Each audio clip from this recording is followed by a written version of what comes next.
Welcome to my channel. Today we are discussing again your chapter, The Portrait of a Lady. Continue. Your next paragraph. My grandmother and I were good friends. My parents left me with her when they went to live in the city and were constantly together. She used to wake me up in the morning and get me ready for school. She said her morning prayer in a monotonous means dull and boring, sing song while she bathed, and dressed me in the hope that I would listen and get to know it by heart. I listened because I loved her voice but never bothered to learn it. Bother means to be concerned it. Then she would fetch. Fetch means go far and then bring back something for someone. My wooden slate, which she had already washed and plastered with yellow chalk. Plastered means covered with a layer of plasters.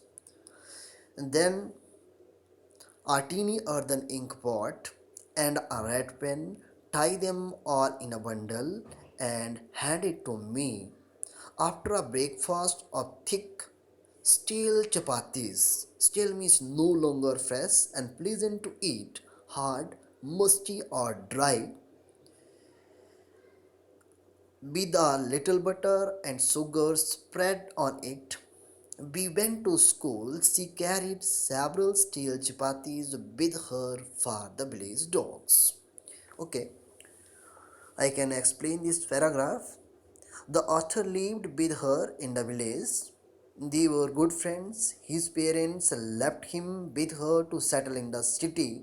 When they settled there, the author's grandmother used to wake him up every morning and get him ready for school. She would recite her morning prayer while she bathed and dressed him up, and he loved her voice but would not try to memorize a word of what she spoke. And she would make his things ready like a wooden slate, a teeny earthen ink pot, and a red pen.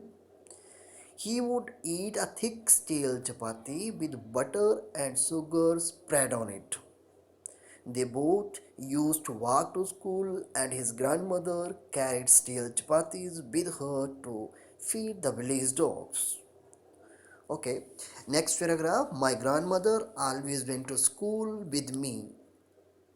The school was attached to the temple, and the priest taught us the alphabet and morning prayer.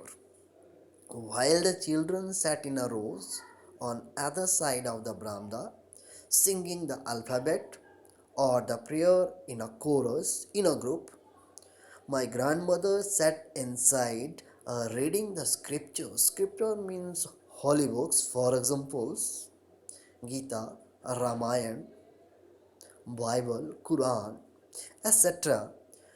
When we had both finished, we would walk back together.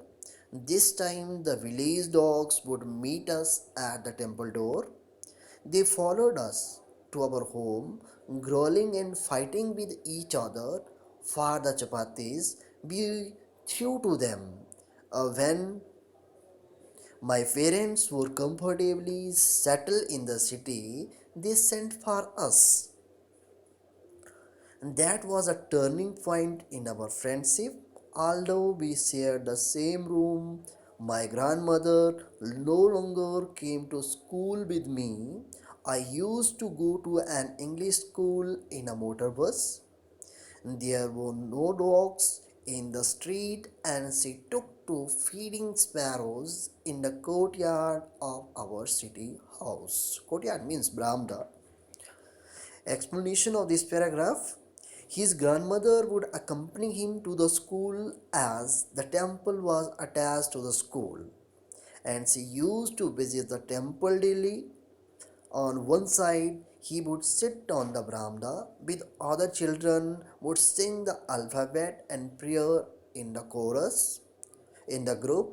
On the other hand, she would sit in the temple to read the holy books.